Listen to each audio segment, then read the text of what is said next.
Hola a todos los oyentes del podcast de tecnología del Centro TIS de INTECAP. Soy Pablo José King y estoy emocionado de estar hoy aquí para hablar y sobre todo celebrar el Día Internacional del Internet.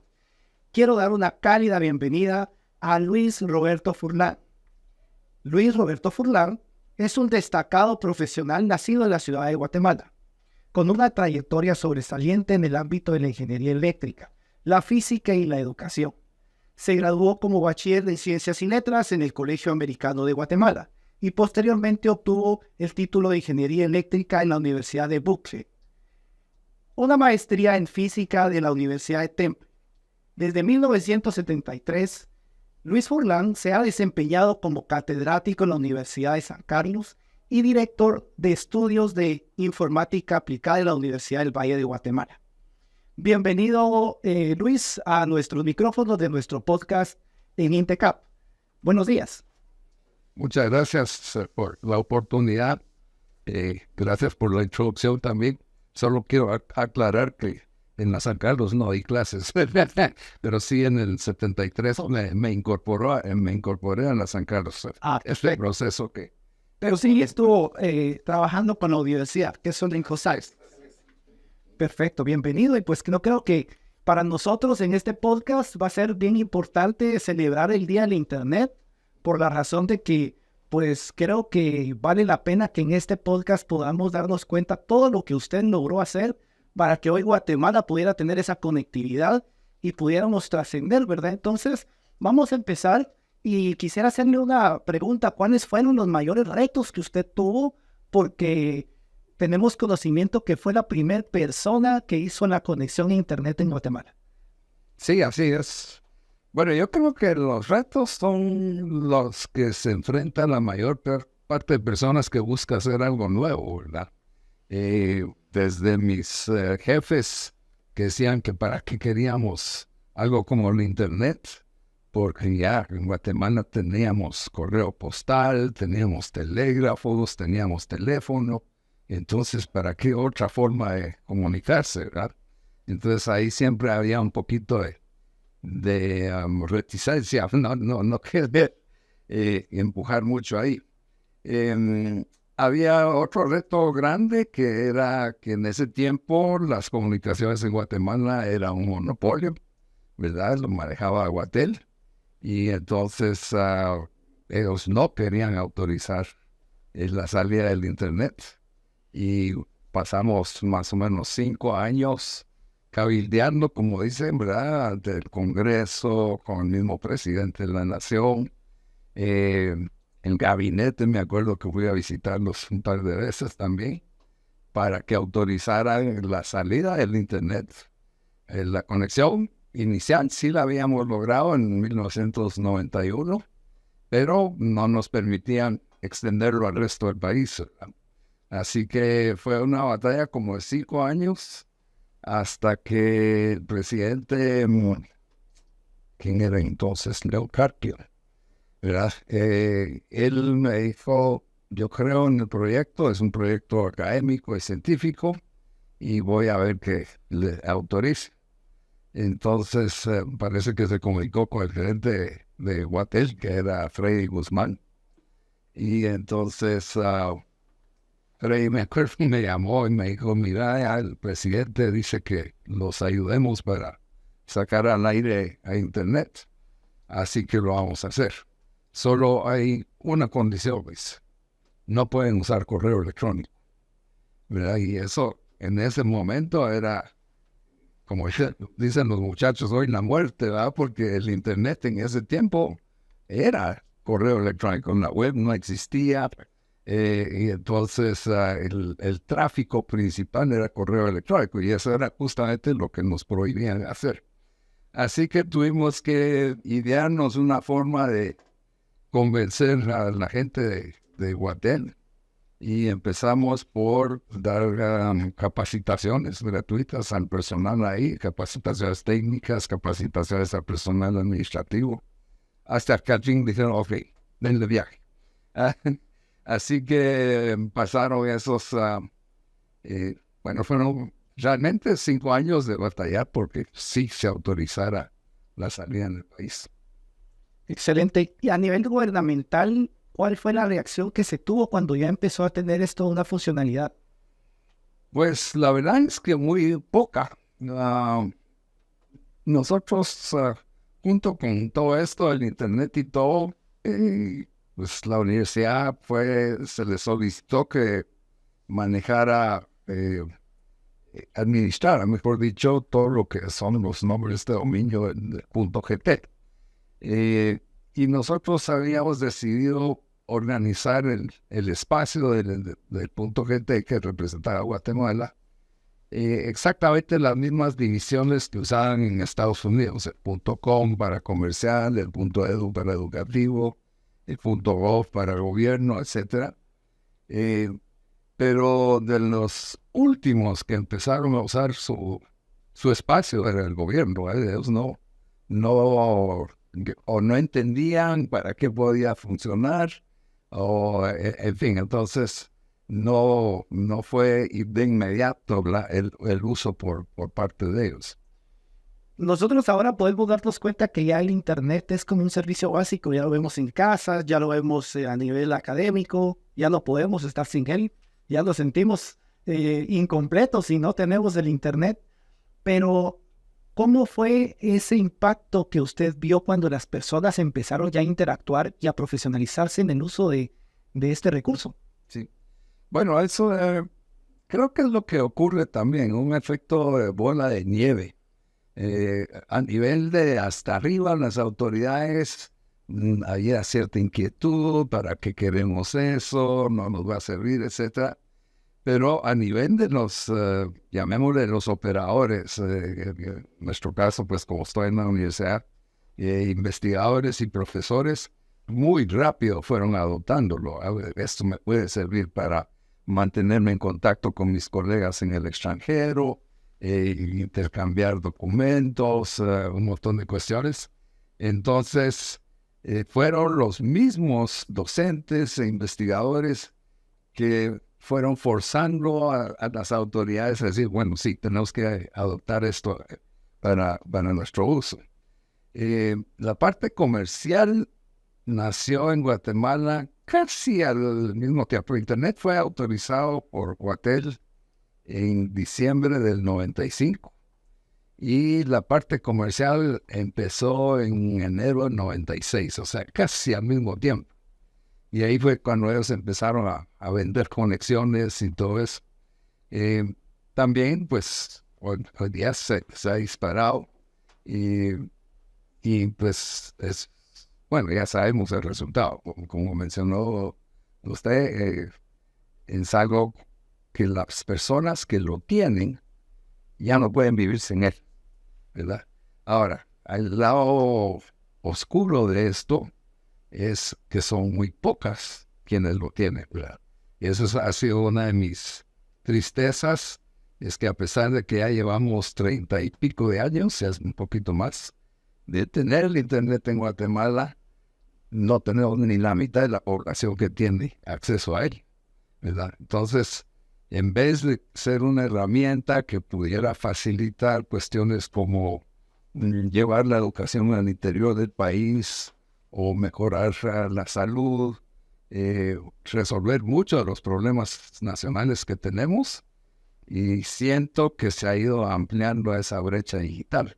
Los que tienen Internet han avanzado muchísimo y los que no tienen Internet se han ido quedando, rezagando todo esto. Aquí surge una pregunta y va a ese sentimiento personal que Luis Furlan pudo tener cuando logró hacer esa conexión. ¿Qué sintió al ver que ese proyecto se hizo realidad, Luis?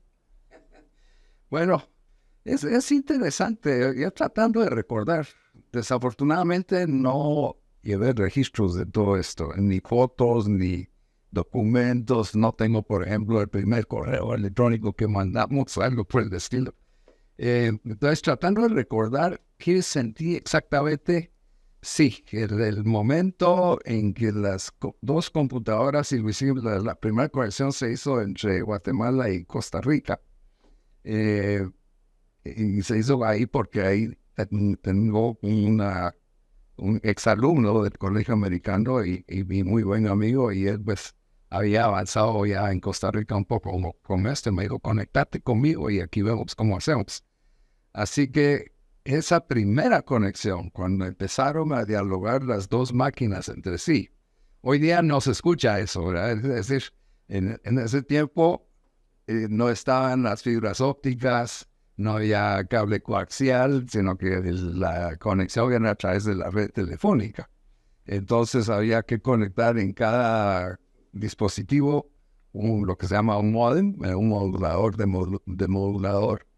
Y ese emitía sonidos. Se emitía sonidos cuando se hacía la llamada telefónica al otro lado, emitía otros ruidos cuando negociaban el protocolo que iban a usar, a qué velocidad se iban a enganchar y todo eso. Y cuando empezaron esos ruidos, ahí sí sentí algo y dije, ok, ya logramos esta conexión, ya está funcionando. Entonces sí fue de alegría, pero yo creo que no dimensioné que podría causar eso, ¿verdad? Si me hubieran preguntado entonces cómo iba a estar el Internet a 20 años después o 10 años después, no tengo la menor idea. Y es exactamente lo mismo como estamos ahorita, que la tecnología se ha ido acelerando, es decir, los cambios han sido más rápidos todavía con el tiempo. Y entonces, si me preguntan, dentro de 2 años, ¿qué vamos a tener? No tengo la menor idea. Debe decir que usted es el culpable que vemos ahora tanto joven hipnotizado en los celulares, ¿verdad? Así lo puede conocer entonces. Y usted, entre sus análisis y estudio, ¿cuál cree usted que ha sido el impacto que ha tenido el Internet en Guatemala, a pesar de que somos actualmente o seguimos siendo un país en vías de desarrollo? Sí. Bueno, una de las cosas que creo que es obvio para todos es conocer qué está pasando en el mundo, pero casi que instantáneamente, ¿verdad? Cuando antes, por ejemplo, cuando fue la fiebre bubónica y todo eso, que llegaran las noticias a Guatemala era cuestión de meses. Aquí empezó el COVID y el mismo día ya sabíamos que estábamos en problemas, ¿verdad? Entonces, botar las fronteras entre los países y tener una conexión inmediata y noticias instantáneas y todo eso, creo que tal vez es lo que más impacto ha causado realmente. Usted hablaba al inicio ahorita en este podcast, el cual agradecemos a todos por su sintonía, que en su momento pues hablábamos del correo y de ciertas instituciones que servían para comunicación. ¿Cómo vio usted el impacto en estas instituciones de correo, en ver la incorporación del Internet que literalmente los empezó a desplazar? En este caso, ¿usted vio eso como una afección o existieron alternativas en ese momento para pensar que pudiera momentáneamente en trabajar el correo de la mano con el Internet? Porque hoy pues ya no mandamos cartas, ¿verdad? Ya no utilizamos el código postal ni nada por lo parecido como cotidianamente se hacía. Sí, aparte que desapareció el sistema de correo, ¿verdad? No, ese es el tipo de cosas que yo creo que es bastante difícil predecir qué es lo que va a pasar. Justamente cuando estábamos cabildeando y negociando con Guatel para que dejaran salir el Internet, ellos nos decían, mire, hemos invertido millones de quetzales o dólares, en ese tiempo todavía está al 1 por 1, en desarrollar la red Mayapac. No sé si recuerdan ustedes de Mayapac, que era el protocolo X25. Ellos ya tenían conectado a todos los municipios de Guatemala con esa red. O sea, era un logro muy importante. Y lo que Freddy Guzmán me decía es, mira, es que tenemos miedo de que el Internet nos vaya a botar esto. Y otro hay que decirles, sí, lo va a botar, porque el Internet es una tecnología más eficiente, es más barata, y entonces es cuestión de tiempo que vaya a botar eso. Y efectivamente, una vez nos autorizaron salir al aire, Mayapac se cayó, creo que en cuestión como de 3 o 4 meses. Fue así de rápido el golpe. Sí, y de pronto, pues, como usted bien lo dice, pues dejó relativamente sin utilización el uso del correo cotidiano, ¿verdad? Ahí íbamos a poner, yo recuerdo todavía que de la mano me llevaban a poner los telegramas, ¿verdad? Y que llegaban mucho tiempo después, y ahora con el uso del correo, el correo electrónico, pues es esto casi, como bien lo dice usted, inmediato. A nivel de país, sabemos de que nuestra parte educativa necesita hacer un cierre de brechas.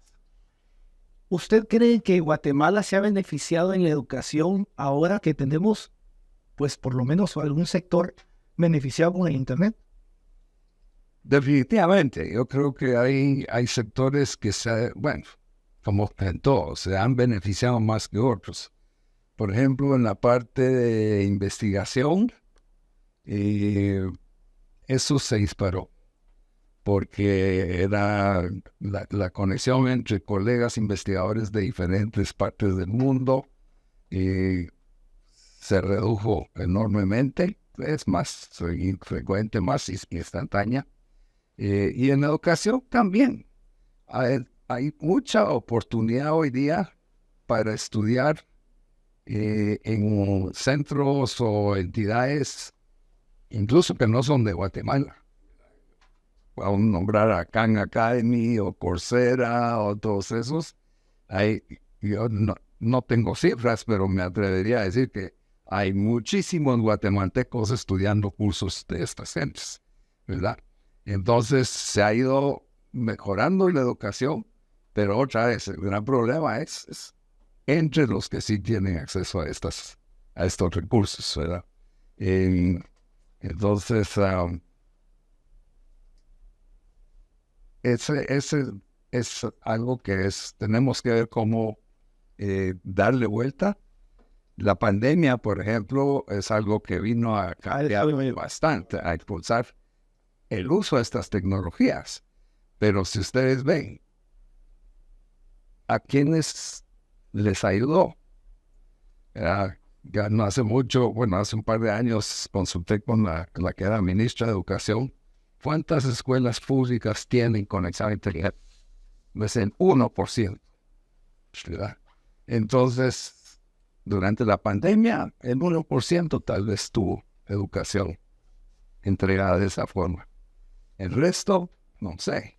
Por supuesto, muchos dicen, no, pero es que Guatemala es un país muy bien conectado porque tenemos hasta más de un celular per cápita, ¿verdad? Esa es una cifra que les encanta. 2.5 por habitante. Sí, ¿verdad? Les encanta usar esa cifra como para decir, no, si estamos re bien en Guatemala. Pero yo les digo, miren, si yo fuera estudiante y tenía que sentarme frente a un celular 8 horas al día, sería una locura. Aparte de que no hay materiales desarrollados para eso, ¿verdad? Entregar la educación a través de un sistema de estos no es lo mismo que impartir una clase presencialmente. Hay un caso que me fascina mucho, que es la Universidad Oberta de Cataluña. Ellos, el 100% de sus clases son en línea. Y para armar un curso, ellos contratan a 3 profesionales. Contratan obviamente al profesor, porque él es el que conoce la materia, él es el dueño del curso, etc. Pero encontraron que muchos de los profesores la palabra friquean, perdón, al estar frente a las cámaras. Entonces, ¿cuál fue la solución? Contrataron a un actor. El actor es el que aparece como profesor, ¿verdad? Y luego, no es solo que agarremos los apuntes del profesor y los ponemos ahí para que los puedan bajar en PDF o algo así. Eso no funciona. Entonces se contrató a otro profesional que tiene que convertir todos los materiales a multimedios, a video, a fotografías, a música, a audio. Y entonces no es, de nuevo, muchos pensaban que, ok, bueno, ponemos al profesor enfrente, él sube sus apuntes a línea y ya estuvo. Y no funciona así la educación. La pandemia nos dio un empujón en esa dirección, pero yo me pregunto, ¿cuántos de nuestros profesores estaban preparados para ese brinco? Eso fue un caos completo. Creo que todas las instituciones educativas sufrimos bastante para poder emigrar de una manera obligada a esa forma virtual, ¿verdad? Que pues bien lo apunta usted, que pues la emergencia sanitaria nos orilló posiblemente a tener un avance o tener el recurso en Internet como algo que era obligatorio, ¿verdad? Pero que de pronto en nuestro país sabemos que pues todavía hay una brecha que cerrar. A nivel educativo, ¿usted cree que el Internet va a poder seguir siendo una herramienta eficiente para el aprendizaje? ¿O necesitamos regresar a lo que acostumbrábamos a hacer, a la presencialidad? Yo creo que hay mucho que decir por la educación en línea. Creo que se puede hacer un buen trabajo, se pueden entregar muy buenos cursos, pero sí se requiere ese trabajo extra que mencionaba. Convertir todos los materiales, se puede aprovechar la inteligencia artificial, por ejemplo, para adecuar los materiales a las necesidades mismas de los estudiantes.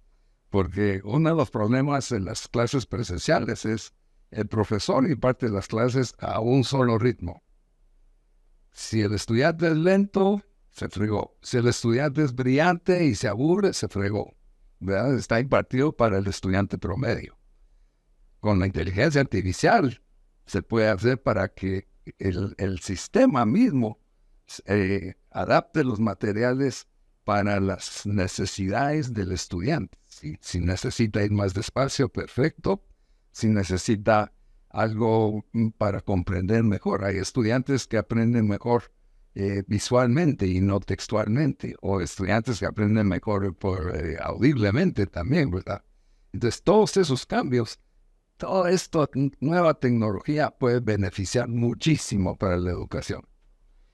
Luis, vale la pena comentarle porque nosotros acá en INTECAP pues hemos tenido también muchos retos para los que hemos sido docentes. Yo recuerdo cuando empezó a introducirse el Internet en INTECAP, fue algo pues bastante loable. Sin embargo, las personas tuvieron muy poca aceptación. Dentro de algo que yo puedo contar es que había personas cuando introducíamos el Internet en nuestros planes de formación se retiraban de los cursos porque decían que el Internet era malo. El Internet venía de fuentes posiblemente no adecuadas y la sociedad se empezó a sentir muy vulnerable, ¿verdad? Que también tenía que facilitar datos y todo esto. Este impacto, ¿cree usted que ha mermado en la sociedad y que eso lo vimos mucho nosotros en personas adultas? ¿Cree usted que ya las personas adultas ya han ido adoptando más el uso del Internet, ya han empezado a interactuar de mejor manera con ello? Les cuesta más, definitivamente. Es el viejo chiste, ¿verdad? Que el abuelo recurre al nieto para que le enseñe cómo usar la herramienta y todo eso. Los jóvenes, bueno, uno ya nacieron con la tecnología. Para ellos eso ya ni hay que preguntarles. Y en cambio, los de ciertas generaciones para atrás, esto es completamente nuevo. No es como ellos acostumbraron a estudiar y a buscar materiales y todo eso. Entonces sí les cuesta más esto. Ahora, lo que mencionaba sobre que la calidad del Internet era bueno, era malo, eso tiene mucho que ver también, ¿verdad? Eso es un poquito lo que mencionábamos. Si al interior del país llegamos a una señal que apenas le permite ver un texto, entonces dar un curso así no va a ser bueno, porque ahí sí es donde se necesita que puedan ver videos, puedan escuchar audios, en fin, todas las modalidades que pueden haber. Entonces, parte del truco para que funcione bien en educación, en salud, bueno, en todas las áreas, diría yo, es que la calidad de la red física sea alta, ¿verdad? Si no, no va a funcionar.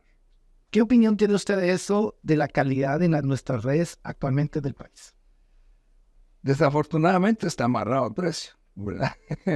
Yo en mi casa, por la pandemia, tuve que subir, creo que tenía 20 megas de enlace y lo subimos a casi 300, porque tenía 6 gentes trabajando, estudiando y todo eso, y con 20 megas no se daba abasto el sistema.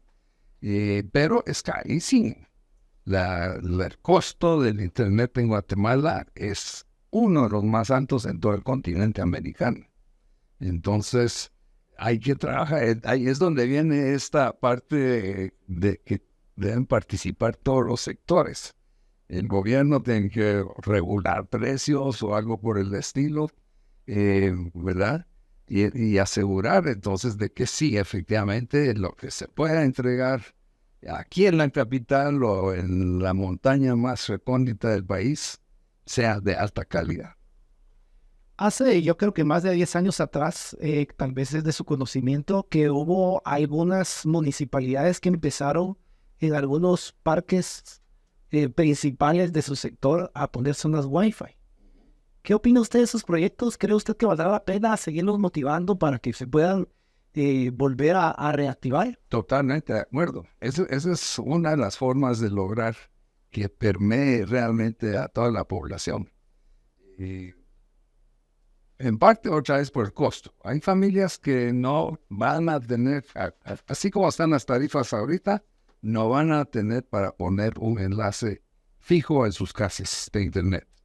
Entonces, se van al parque, o sea, justamente en la Universidad del Valle, en el campus de Altiplano, había un estudiante que para captar la señal se tenía que salir de su casa a caminar no sé cuánta distancia y colocarse en lo más alto de la montaña que estaba ahí, pues si no, no recibía la señal.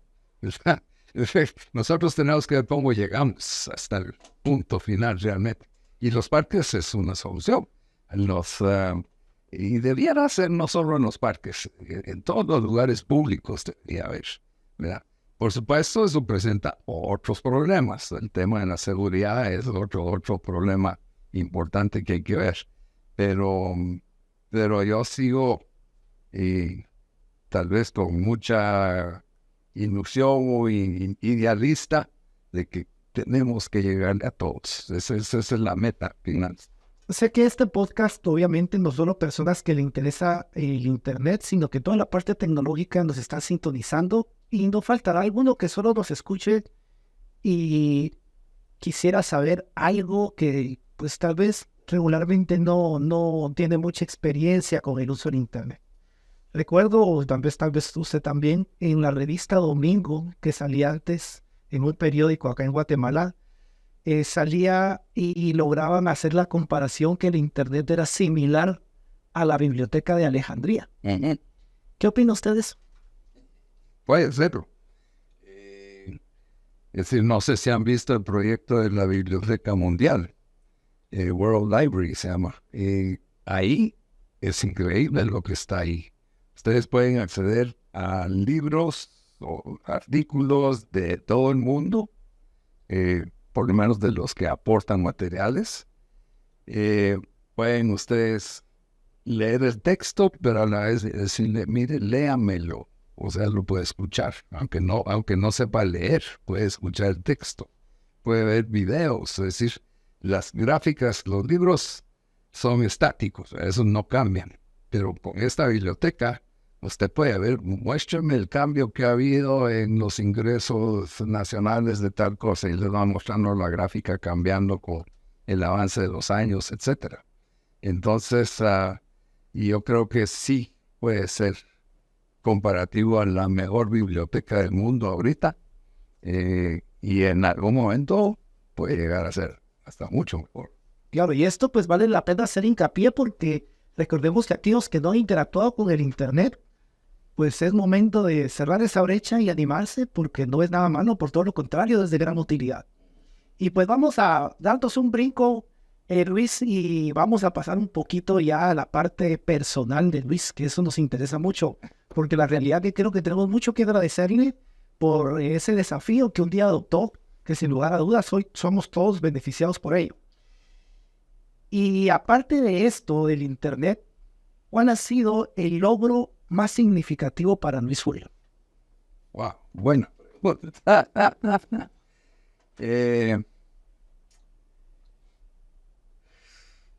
Tal vez viéndolo fríamente, es haber podido crear una familia, darle la educación que necesita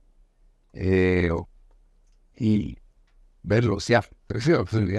Yo ya estoy en la edad avanzada, entonces ya mis nietos, ya tengo nietos que se están graduando en la universidad, pero sí, digamos, yo en mi familia, hasta donde recuerdo, no tengo todos los datos, pero creo que soy el primero en mi familia que se graduó en la universidad, ¿verdad?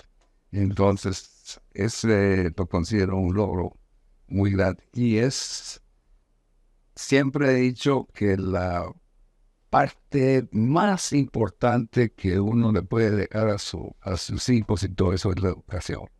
El dinero no, ni terrenos, ¿eh? Pero la educación, eso es algo que no se le puede quitar. Y eso viene de mis papás hicieron lo mismo. Ellos no hicieron universidad, pero sí se esforzaron porque somos 3 hermanos, los 3 fuimos a la universidad y sacrificaron. Yo recuerdo, no tomaban vacaciones, no iban a restaurantes y todo eso, y por eso no lograron. Entonces, ese para mí es mi logro, pero es un logro personal, como dice. No es un logro profesional ni nada. Y en la vida profesional de Luis Furlan, ¿existe alguna anécdota del cual siempre esté presente en su cabeza? Wow. Bueno, hay muchas. Esta del internet es una de ellas. Cómo fuimos venciendo esa resistencia a nivel de autoridades propias, a nivel del monopolio, etcétera. Esa es una de ellas. Pero hay la otra, que esa tal vez es menos conocida de parte mía, pero como mencionó al inicio, en la introducción, mi formación formal fue en ingeniería eléctrica y física. Pero me fui con una beca a los Estados Unidos para eso, y uno de los requisitos de esa beca era regresar a su país, a la universidad que aquí lo patrocinaba, por lo menos en papel, no con fondos, a dar clases por el mismo tiempo que uno estuvo fuera estudiando. Entonces, cuando yo regresé aquí a la universidad, el rector me llamó y me dice: Luis, ¿cuánto sabe de computación o de computadoras? Y le dije: sí, allá estudié mi cursito de programación en Fortran 2. Entonces me dice: perfecto, la universidad acaba de comprar su primera computadora y usted es el que más sabe sobre computadoras aquí, así que a partir de ahorita usted es el nuevo director del centro de cómputo de la universidad, ¿verdad? Ese para mí fue un shock enorme, porque en mis tiempos la programación se hacía perforando tarjetas, en un salón donde solo habían perforadoras, y uno llevaba su fajo de tarjetas, se nos ponía una ventanilla que no se veía qué era lo que había ahí adentro, y a las 24 horas regresaba por sus resultados. ¿Qué había ahí adentro? Y ahora yo estaba a cargo de todo eso que estaba ahí adentro, no tenía la menor idea, ¿verdad? Cómo se arrancaba una computadora, backups, todo ese tipo de cosas, lo tuve que aprender a pedalazo conforme la demanda fuera. Y luego casi lo mismo me pasó como 2 años después, más o menos, que me llama el rector otra vez y dice: yo creo que ya es hora de que abramos una carrera de computación. Y así que usted está a cargo de esa carrera. Entonces, otra vez, yo no estoy en computación, no tenía la menor idea de qué se trataba una carrera de computación, etc. Así que lo que hice fue el Colegio Americano, que es parte del grupo de la Universidad de Hawaii, tenía una oficina de orientación excelente con catálogos de universidades de todo el mundo. Y ahí me fui a refundir, me acuerdo, casi como 3 semanas, viendo universidad por universidad qué cursos ofrecían, qué programas ofrecían. Y poco a poco fue surgiendo un núcleo de cursos que todos ofrecían. Y dije, bueno, entonces este tiene que ser la base de la carrera de comunicación. Y usando eso como base y rellenando con requisitos, ¿verdad? Están los famosos estudios básicos aquí en Guatemala, que los primeros 2 años eran comunes para todo el mundo. Entonces le fuimos pegando a esos cursos también. Y así armamos la primera carrera de ciencia de computación en Guatemala también. Ese tal vez es uno de los logros que más me ha satisfecho. No tanto por crear la carrera, sino por ver a la cantidad de estudiantes que han pasado por ahí, ¿verdad? Y salido y que han tenido bastante éxito. ¿Qué consejo le daría a los jóvenes interesados en el campo de la tecnología y en la innovación, Luis? Bueno, uno, y lo voy a decir, aunque tengo ya, ahora empiezo a tener dudas, pero debe tener un buen fundamento en matemáticas. Que ahora con todo esto de los nuevos lenguajes grandes modelos grandes de lenguajes como ChatGPT y todo, ya piensa uno, bueno, realmente es necesario saber matemáticas porque ahí se lo hace a uno todo, ¿verdad? Pero digamos que sí, al momento sigo creyendo que sí es importante tener una buena base en matemáticas. Lo otro es que si de verdad se quieren meter a una carrera en eso, tienen que aceptar que van a ser estudiantes de por vida, ¿verdad? Porque esto no para. La misma clase que yo doy en la universidad por 30 años, yo creo que en ningún año ha sido igual. Porque hay un nuevo lenguaje, hay una nueva tecnología, y entonces cada año hay que volver a preparar la clase. Y eso como lo he ido aprendiendo yo, por ser un estudiante perfecto, ¿verdad? De hecho, a mis estudiantes de primer año les digo siempre, el día que ustedes se gradúen ya van a ser obsoletos, ¿verdad? Porque en el laboratorio tenemos equipos y lenguajes o lo que sea que fueron desarrollados ya hace varios años. Entonces, Aún la currícula, sí, muchas veces está desactualizada. exactamente. Entonces sí creo que esa característica de ser un estudiante perpetuo es fundamental y necesitan saber que si quiere sobrevivir en este mundo de la tecnología y todo eso, tiene que ser. Luis, ¿cuáles son sus expectativas sobre el Internet en el futuro del país? Bueno, ese optimista, yo sé que cuesta, va a costar. Increíblemente hay resistencia todavía para que los jóvenes, los muchachos se eduquen en muchas partes del país. Pero olvidando eso, yo creo que la tecnología cada vez es más barata, es más asequible, y entonces sí vamos a poder llegar hacia el interior del país.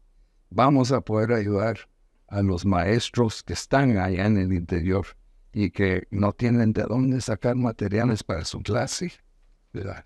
Si tuvieran una conexión, por más simple que fuera, y se puede conectar a las bibliotecas de las universidades o la Biblioteca Nacional, entonces ya empiezan a tener materiales y con esos empezar a mejorar lo que puedan dar en esas escuelitas que están refundidas en el interior del país.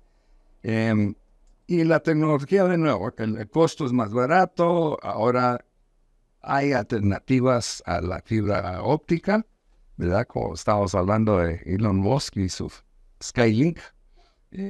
Entonces, hagámoslos por ahí si es factible. Hay una corriente, digamos, en muchas partes del mundo de crear lo que se llaman redes comunitarias. Es decir, en muchos lados, África, América Latina y todo eso, sabemos que las los ISPs, los proveedores comerciales de Internet, no tienen mucho interés de llegar, porque ya sea la comunidad no tiene suficientes recursos como para pagar un enlace de, que sea 30, 50 megabits por segundo o algo así. Pero entonces se ha experimentado ya en África y en varios países de América del Sur. Aquí ya hicimos un pequeño experimento también de una red comunitaria.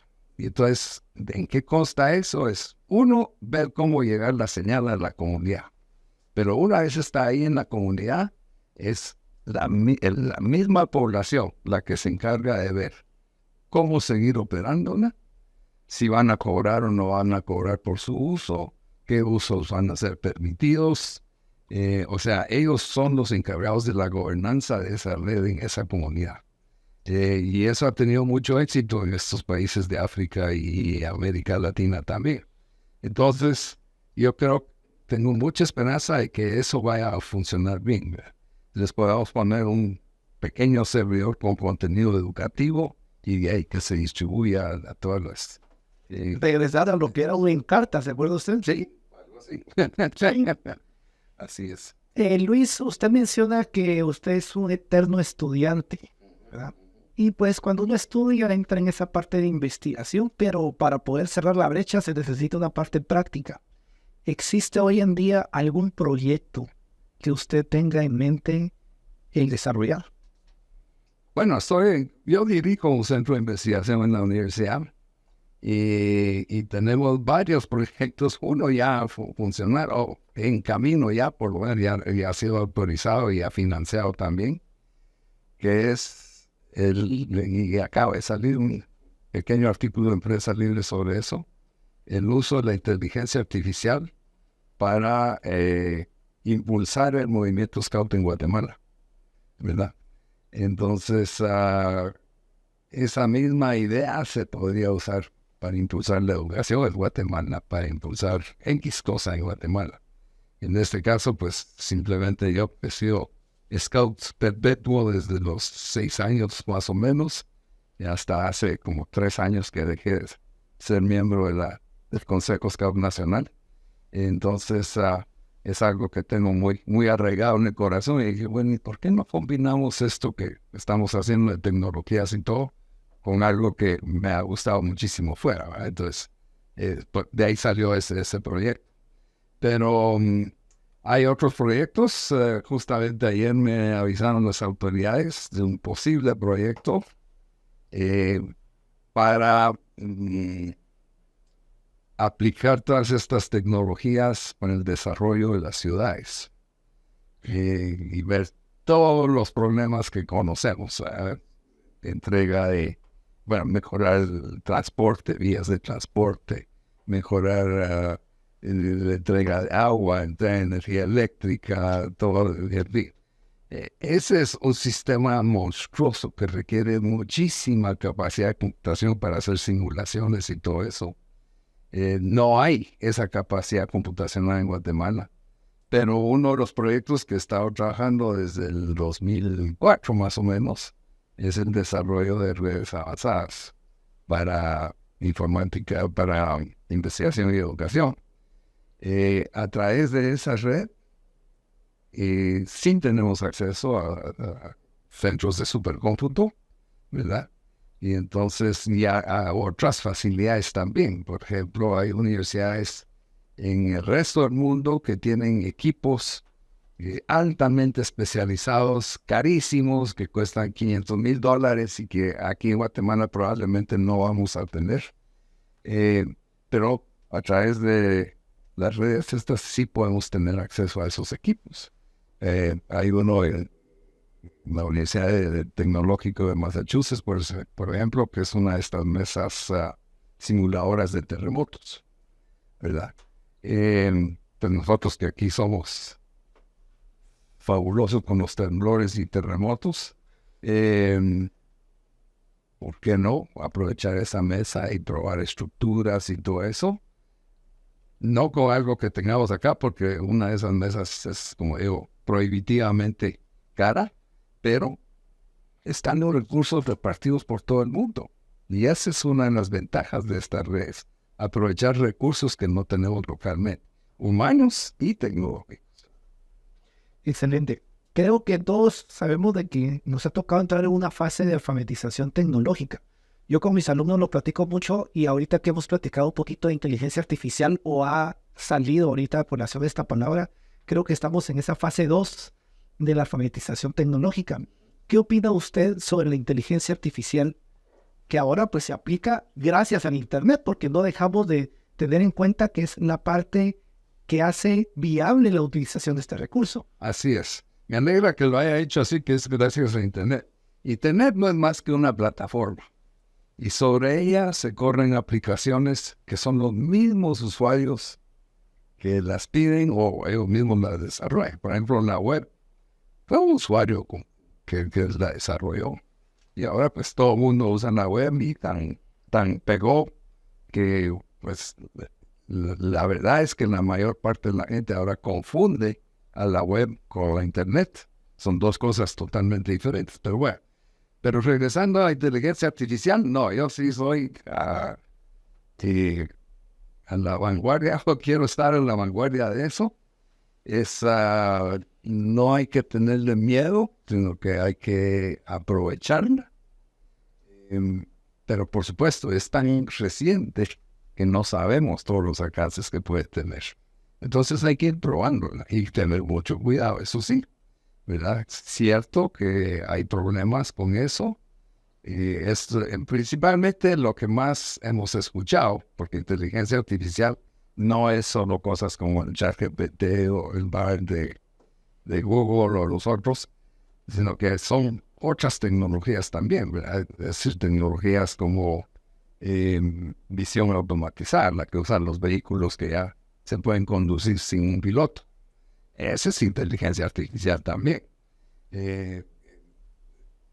Uso de algoritmos para resolver problemas que nunca antes se han podido manejar y que nosotros no sabemos, el ser humano no sabe cómo resolverlo, pero le dice a la computadora, usted resuelve este problema y mire cómo le hace. Eso es inteligencia artificial también. Entonces yo sí estoy muy a favor de utilizarla con las necesarias precauciones. Pues sí se sabe que hay problemas con todo esto, ChatGPT y todo. Hay problemas de sesgo, por ejemplo, porque estos sistemas funcionan a base de alimentarlos con volúmenes monstruosos de datos, ¿verdad? El tema es qué datos le están alimentando, ¿verdad? Y solo, por ejemplo, suponiendo que América Latina va a desarrollar uno de esos sistemas y solo le alimenta datos de América Latina y después lanza el sistema para el resto del mundo. Pues los resultados que ese sistema va a tirar van a estar sesgados por la cultura latinoamericana. Entonces, ¿quién va a controlar? Y eso es muy importante. La información que se alimenta de estos sistemas, ¿verdad? Asegurarse de que haya de todo, haya de mujeres, haya de hombres, haya de todos los países, de todas las culturas, en fin, esa es una tarea bien difícil, esa es una tarea difícil. El tema de la privacidad de la información es otro tema importantísimo, que en este caso yo diría que Europa va más avanzado en eso. Recientemente, bueno, ya no es tan reciente, un par de años, sacaron su famoso GDPR, su política de Ya está siendo legislado casi. privacidad, sí. Entonces, ahí van más avanzados. Países como el nuestro no se ha hecho nada en ese sentido, ¿verdad? Entonces, tenemos que caminar duro en esa parte ahí. La transparencia de esos sistemas. Italia precisamente ha prohibido el uso del ChatGPT porque no se sabe cómo funciona. Y ni los mismos creadores saben cómo funciona. Entonces dice, hasta que ustedes no nos puedan decir cómo funciona el sistema, no lo vamos a autorizar. Entonces, transparencia, sesgo, privacidad de datos, todo eso hay que estar alerta ante eso, pero lo que yo quisiera transmitir es que no debemos dejar que eso nos retrase, ¿verdad? Correcto. Tenemos que aprovechar lo nuevo que está saliendo y usarlo para beneficio de la población, resolver los problemas nacionales que tenemos, y yo creo que se puede hacer. Gracias, Luis. Y en este podcast que estamos celebrando el Día Internacional del Internet, queremos que usted en el cierre pueda darnos unas palabras que motiven a todas las personas para que sigan interactuando con él, que sean del recurso y que les dé sobre todo la confianza de la utilización de este medio. Por favor. Bueno, yo creo que va para todas las tecnologías, no solo el Internet, sino cualquier otra tecnología que pueda salir. La reacción casi inmediata es negarla, es decir, no me va a servir, o tiene muchos peligros, en fin. Entonces, mi sugerencia es no acéptenla, sean muy cuidadosos, eso sí, investiguenla bien. Pero en realidad el que no se sube a bordo del uso del Internet, del uso de la inteligencia artificial y todo eso, se va a quedar rezagado, ¿verdad? Y eso, pues, toda la parte de la competitividad en el mundo es algo muy, muy importante. Y nuestros países de por sí ya están rezagados, pero podríamos utilizar estas tecnologías para dar ese famoso brinco y tratar de acercarnos más a la vanguardia. Le voy a hacer una pregunta y esta es una pregunta personal que me hacen a mí siempre mis alumnos en los cursos de inteligencia artificial. ¿Usted cree que la inteligencia artificial va a dejar a muchas personas desempleadas? Sí, pero ¿cuáles? Esa es la pregunta. Las que no usan la inteligencia artificial. Sí, la inteligencia artificial puede beneficiar a todos, hacer más eficiente su trabajo y todo eso. Pero aquellos que no se animan a utilizarla, ellos sí van a ser reemplazados. Gracias, Luis, y agradecemos a todas las personas que nos han sintonizado en este podcast dedicado al Día Internacional del Internet. Hoy nos acompañó Luis Roberto Furlan, quien fue la primera persona que hizo la primera conexión de Internet en nuestro país. Agradecemos su sintonía, agradecemos a Josué Toledo en cabina y a José Pedro Julio González en cámaras. Hasta la próxima.